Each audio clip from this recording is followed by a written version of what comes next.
Hello everybody, this is Jack at ParanormalIntelligenceAgency.com. Thanks for tuning in again. I've got an amazing report for you today. This is my book, Paranormal Planet. Pick up a copy. I present my unified field theory of paranormal activity. Today's report begins with a man who's considered to be the greatest occultist who ever lived. His name was Aleister Crowley. Many people will know the name, but not much about the man. He graduated from Cambridge with a biological engineering degree.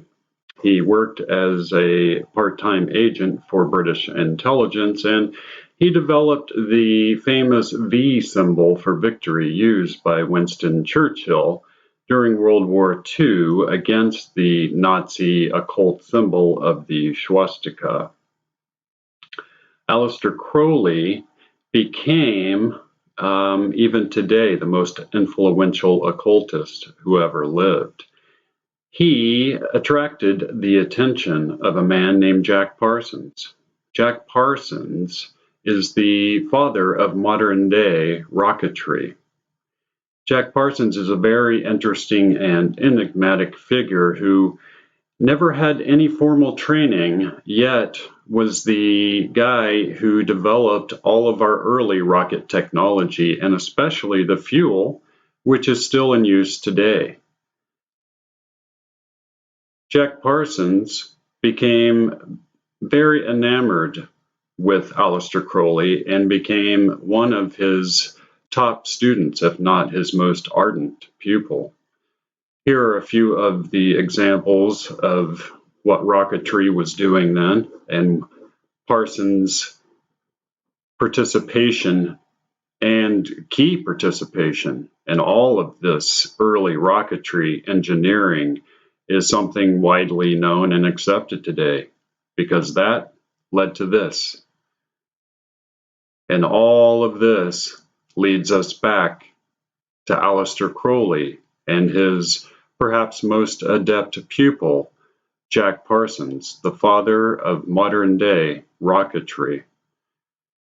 So our tale begins roughly in the early 1940s. It was at that time that Jack Parsons made contact with Aleister Crowley in interest of his occult teachings and studies. Crowley is known to have used a very scientific method for his occult research, and that probably attracted Jack Parsons to him. Parsons became extremely well educated and adept in Crowley's magical system. This would lead Jack Parsons down a very interesting path. So Jack Parsons actually became very well acquainted with certain other occult members and was known for writing philosophical books. One of them, known as Freedom is a Double-Edged Sword, is widely considered to be still the greatest libertarian writing of all time. Jack Parsons took Aleister Crowley's early examples of his magical workings. These were known as the Alamantra workings. It was at this time that Aleister Crowley made contact with what he described as being a non-human intelligence. It was around this time that another famous individual named L. Ron Hubbard made contact with Jack Parsons. And L. Ron Hubbard became very interested in Crowley's system of magical practice that Jack Parsons was also practicing. And together they began to design a series of rituals based on Crowley's famous rituals. Crowley's rituals were known as the Alamantra workings, in which he channeled a non-human intelligence that he called Lamb. Here are pictures of L. Ron Hubbard from the period. going to pull up a picture here of the three together because it was the combination of these three that led to what we see today as far as a profound amount of paranormal activity. So there are the three men together. And the picture coming up is a picture of the entity that Crowley channeled during the Alamantra workings, and an example of what they call Enochian script, or the secret angelic language in certain occult groups. It was through a use of these symbols and ritual, ceremonial magic, that he was able to make contact with this entity that he called Lam. And Lam dictated to him what is known now as Liber Val Legis, or the Book of the Law. It is Crowley's crowning achievement. It is a completely new way of thinking about spirituality and religion. It is very interesting that Lam looks exactly like our pop culture gray aliens. Lam is such an early rendition of this exact archetype that we are led to believe that it was one of these creatures, in fact, that Crowley was able to contact. Here are purported actual photographs of what one of these creatures look like. Other than the oblong almond-shaped eyes, which we know from abductee testimony are actual lenses that cover the real eyes, they look exactly like Crowley's depictions of Lam. Those came from circa 1945, 43 to 45. So it's interesting that Crowley channeled something that today is widely reported all over the world and has since 1947. Crowley's interest in channeling of Lam led Jack Parsons and L. Ron Hubbard to conduct what they called the Babylon workings. This was designed in order to bring about what they called a moonchild, a non-human intelligence that would bring about an evolution of human consciousness. They conducted these rituals with a famous actress and artist and model named Marjorie Cameron. Jack Parsons and L. Ron Hubbard conducted an initial ritual in order to bring about or attract to them what they considered to be the incarnation of Babylon the whore, or basically the spirit of Babylonia. And Parsons believed that when Cameron showed up, that she was this embodiment, and he might, with her, be able to accomplish his main goal of birthing what he called a moonchild into the real world, which would then change the paradigm of human belief systems worldwide.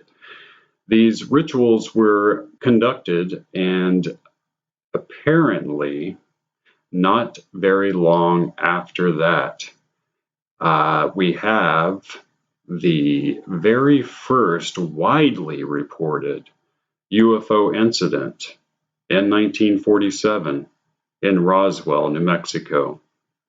There were other reports prior to Roswell, but none of them were known to have been a major crash retrieval like the one reported at Roswell. So as these men were conducting this ritual, it is believed that they tore a hole or rip in the electromagnetic membrane that separates dimensions and allowed for interdimensional activity. This interdimensional activity resulted in the crash of Roswell in 1947, according to certain accounts of occultists and other researchers into these matters. Now, L. Ron Hubbard would go on to found, of course, the cult of Scientology, and he did so largely based on Crowley's teachings.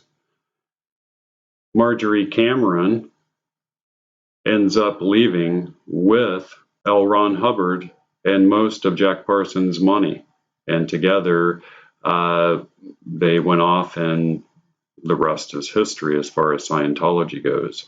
On July 8th of 1947, we have a report of the Roswell crash appearing on the front page. This was before the Army recanted the story.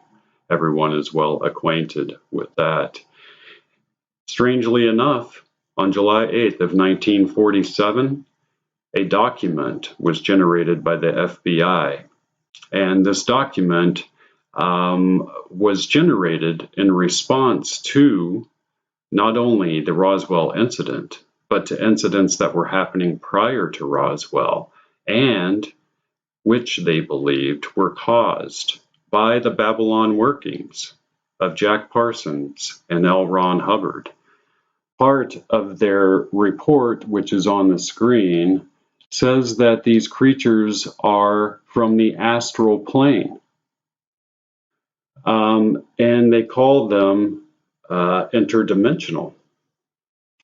The astral plane is an occult terminology to describe interdimensional activity. And in the FBI report, they claim that these creatures actually came from another dimension.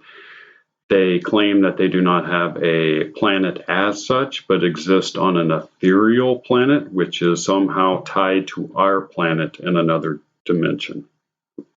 Many ufologists believe that it was the detonation of nuclear weapons that led to the UFO flap that began in 1947 and continues to this day. However, the FBI believed that something about the Babylon workings and their timing had something to do with what they were seeing on the ground. So it's interesting that these three occultists, accompanied by a Hollywood actress, were perhaps responsible for opening a portal in space and time and allowing a non-human alien intelligence into our dimension, our space and time. So thanks for being with me today, guys. I will be back again soon with yet another amazing paranormal investigation. And as always, please subscribe. Appreciate it.